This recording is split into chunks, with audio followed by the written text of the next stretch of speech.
पाकिस्तान के wicketkeeper batsman Mohammad Haris हैं और पिछले जनाब 6 माह से अगर मोहम्मद हारिस को देखा जाए तो ये पाकिस्तान क्रिकेट टीम के साथ ट्रैवल कर रहे थे, लेकिन इनको मैच खेलने का जो चांस है वो नहीं मिल रहा था। और फिर अल्टीमेटली जनाब चूंकि इनकी जो डोमेन है वो ओडीआई और टी20 मैचेस है, टी20 में ये बड़ा अच्छा परफॉर्म कर चुके थे। 2022 के वर्ल्ड कप में जब पाकिस्तान टीम नीचे लगी हुई थी, तो जब ये जनाब पाकिस्तान टीम में आए तो इन्होंने पाकिस्तान टीम का जनाब जो मोरल है वो उठाकर रख दिया था। और ये एक्सपेक्ट किया जा रहा था कि पाकिस्तान क्रिकेट टीम की जो एक मिसिंग की थी वो मोहम्मद हारिस की सूरत में पाकिस्तान क्रिकेट टीम को मिल चुकी है। लेकिन 2023 में पाकिस्तान क्रिकेट टीम ने चुके सिर्फ 5 टी20 मैचेस जो हैं वो खेले और उसके बाद अब जनाब 2024 के आगाज पर ही पाकिस्तान टीम जो है वो 5 टी20 मैचेस खेलने के लिए न्यूजीलैंड गई और मोहम्मद हारिस को अनफॉर्चुनेटली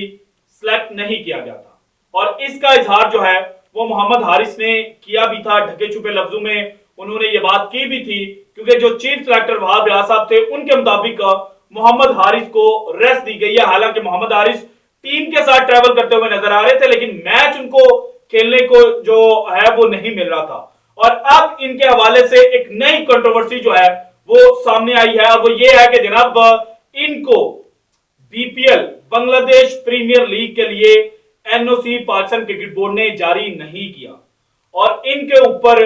ये जनाब बात की गई है कि मोहम्मद हारिस चूंकि जुलाई 2023 से लेकर जुलाई 2024 तक जो 1 साल का टेन्योर है उसमें पहले ही 2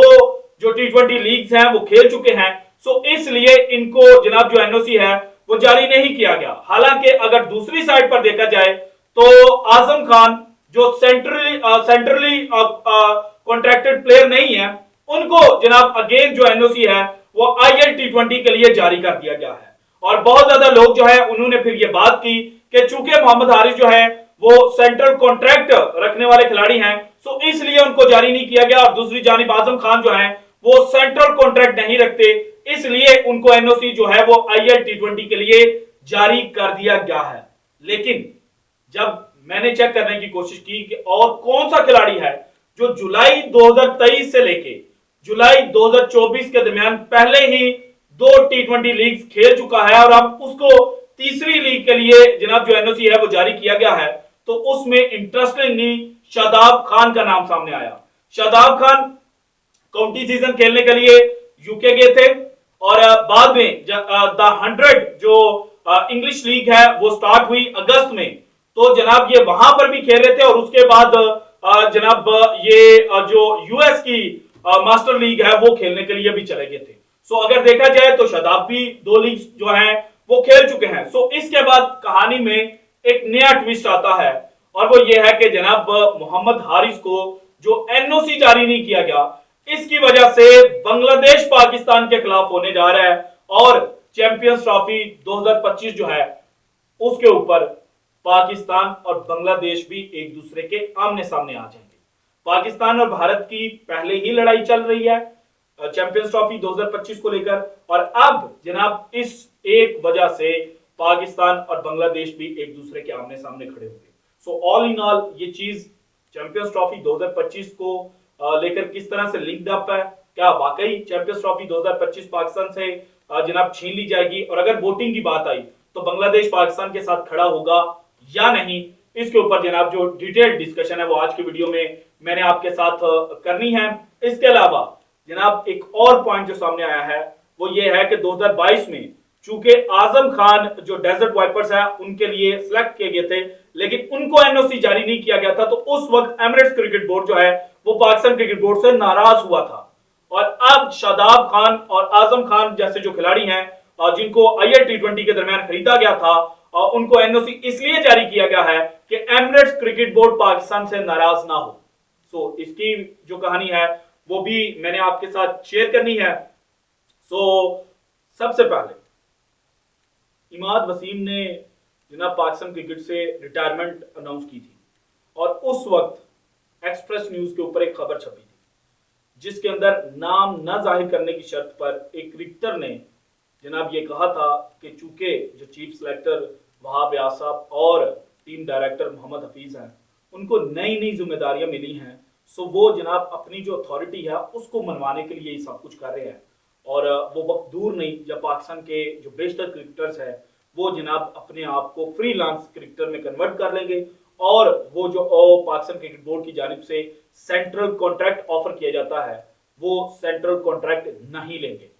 और अगर बाकी दुनिया की बात की जाए तो बड़े बड़े खिलाड़ी हैं जो सेंट्रल कॉन्ट्रैक्ट लेने से इनकार कर चुके हैं, जिसमें अगर न्यूजीलैंड की बात की जाए तो उनके Trent Boult centrally contracted player नहीं है। इसके अलावा वेस्ट इंडीज की जो क्रिकेट तबाह हुई है वो उनके जो क्रिकेटर्स हैं उनका फ्रीलांस क्रिकेटर बनने की वजह से हुई है। सो पाकिस्तान भी लगता है कि उसी धारे के ऊपर जा सकता है। और पिछले कुछ हफ्तों से जो मोहम्मद हारिस के साथ किया गया है, सो मोहम्मद हारिस भी मजबूर हो सकते हैं कि जनाब मोहम्मद हारिस जो है वो अपनी रिटायरमेंट अनाउंस कर दे, क्योंकि शुएब जट साहब जो पाकिस्तान के एक सीनियर सहाफी हैं उन्होंने एक ट्वीट की है, और उस ट्वीट के मुताबिक जो मोहम्मद हारिस है वो जनाब गर्म पानियों में है, हॉट वाटर्स, जो सारी कंट्रोवर्सी क्रिएट हुई है। तो इसके ऊपर जब मैं स्टडी करने की कोशिश कर रहा था तो एक पाकिस्तान के ही जनाब जर्नलिस्ट हैं, उनकी जनाब ट्वीट थी, और उस ट्वीट में उन्होंने जनाब मोहम्मद हारिस का जो प्रॉब्लम है ना वो किया। ये जरा आप जनाब ट्वीट देख लें, आप खुद भी इसको पढ़ सकते हैं, मैं इजीली आपको पढ़ के जनाब जल्दी जल्दी बता देता हूं। साइद सादिक के नाम से ये क्रिकेट अकाउंट है, वैलिड इंफॉर्मेशन जो है ये प्रोवाइड करते हैं, इनकी इंफॉर्मेशन जनाब बड़ी अच्छी होती है। इन्होंने ट्वीट की, कहते हैं Mohammad Haris had asked the Pakistan cricket board for NOC and was told to go to Bangladesh for the BPL. Haris ने एनओसी मांगा पाकिस्तान क्रिकेट बोर्ड से, और पाकिस्तान क्रिकेट बोर्ड ने कहा कि आप बांग्लादेश चले जाएं। He arranged for a flight on 17th January and was told by PCB that they will give him the NOC on 18th January। 17 को इन्होंने ट्रैवल किया, 18 को जनाब जो पाकिस्तान क्रिकेट बोर्ड है उसने कहा हुआ था कि 18 तक आपको जारी कर दिया जाएगा। After arriving in Bangladesh, the PCB refused to give him NOC as the now suddenly said he had already played in 2 leagues। PCB has also refused to pay for his flight back home। His BPL franchise Chattagam Challengers have now arranged for his flight back home and paid for it। भजन ये जो है वो एक side की कहानी है कि इन्होंने पीसीबी से एनओसी मांगा, पीसीबी ने कहा कि आप बांग्लादेश चले जाएं, हम आपको 18 तक जो एनओसी है वो दे देंगे। लेकिन अब जनाब 2 दिनों के बाद पीसीबी को ये ख्याल आया है कि जो मोहम्मद हारिस हैं वो पहले ही 2 टी20 लीग्स जो है वो खेल चुके हैं, सो इस वजह से इनको एनओसी जो है वो जारी नहीं किया जाएगा। और बाकी शादाब की एग्जांपल मैंने आपको पहले दे दी, आजम खान की एग्जांपल पहले दे दी। तो जनाब जो कंट्रोवर्सी क्रिएट हुई है ना, इसके ऊपर सैफ अहमद जो जनाब बांग्लादेश के जर्नलिस्ट हैं इन्होंने ट्वीट की, लिखते हैं what happened was not right, it was awkward for both the franchise and the player. Mohammad Haris came to Bangladesh, trained with the team and then had to head back to Pakistan the very next day after PCB denied him NOC। अब जनाब अगर Pakistan cricket board के जो ताल्लुकात हैं वो देखे जाएं बांग्लादेश के साथ, तो एशिया कप 2023 के ऊपर बांग्लादेश ने समहाउ पाकिस्तान को सपोर्ट किया था। उन्होंने कहा था कि हमें पाकिस्तान में खेलने पर कोई एतराज नहीं है। लेकिन जब हाइब्रिड मॉडल की बात हुई और पाकिस्तान ने कहा कि दुबई के अंदर हम मैचेस करवाएंगे, तो बांग्लादेश ने रिफ्यूज कर दिया। और बांग्लादेश के साथ श्रीलंका, चूंकि वो खुद ऑर्गेनाइज करवाना चाह रहे थे, वो आपको अपने आप को एज अ न्यूट्रल वेन्यू देखते थे, और भारत की जो सरपरस्ती है वो इन दोनों बोर्ड्स को हासिल थी। तो इन दोनों बोर्ड्स ने पाकिस्तान क्रिकेट बोर्ड की जो हाइब्रिड मॉडल दुबई था, जो न्यूट्रल वेन्यू दुबई होना था, उसके ऊपर एतराज किया था। लेकिन एमिरेट्स क्रिकेट बोर्ड के जनाब जो अरकान हैं वो जेशा जो बीसीसीआई चीफ सेक्रेटरी और एशियन क्रिकेट काउंसिल के प्रेसिडेंट थे उनको मिलने के लिए गए थे, और उन्होंने उनको कन्विंस करने की कोशिश की थी कि आप जनाब जो न्यूट्रल वेन्यू है एशिया कप 2023 के लिए उसमें जनाब जो दुबई है उसको प्रायोरिटी पर रखें। और जेशा साहब ने उनकी बात को डिनाई कर दिया था, उनकी बात को नहीं माना था। सो अगर जनाब जो इस वक्त स्टोरी सामने आई है कि पाकिस्तान क्रिकेट बोर्ड ने फैसला किया है कि जनाब चूंकि एमिरेट्स क्रिकेट बोर्ड ने हमें सपोर्ट किया था, तो हम उनकी लीग में जो अपने प्लेयर्स हैं उनको एनओसी जारी करेंगे, जो जनाब कॉन्ट्रैक्ट जिनके सेंट्रल कॉन्ट्रैक्ट से पहले हो चुके थे। आजम खान का भी सेंट्रल कॉन्ट्रैक्ट से पहले जनाब जो कॉन्ट्रैक्ट है IL T20 उसके साथ हुआ था, शादाब का भी कॉन्ट्रैक्ट पहले हुआ था, सो इस वजह से जारी किया गया। और इस स्टोरी का दूसरा रुख देखा जाए तो बांग्लादेश इस स्टोरी को, इस चीज को जनाब अपनी नाम पर भी ले सकता है, लेकिन बांग्लादेश को ये नहीं भूलना चाहिए कि मोहम्मद रिजवान और बाबर आजम जो मोहम्मद हारिस से बड़े स्टार हैं, वो जनाब इस वक्त BPL खेलने के लिए बांग्लादेश पहुंचने वाले हैं। पाकिस्तान के साथ न्यूजीलैंड की सीरीज खत्म हो गई, सो वो जनाब जो बांग्लादेश है वो पहुंच जाएंगे। और पाकिस्तान के मुझे लगता है कि ताल्लुकात खराब नहीं होने चाहिए, लेकिन दूसरी जो बात है उसको भी रद्द नहीं किया जा सकता कि कल को चैंपियंस ट्रॉफी 2025 पे अगर मुख्तलिफ ममालिक जो हैं वो पाकिस्तान आने में जनाब इतराज़ करते हैं और भारत उनके पीछे खड़ा होता है,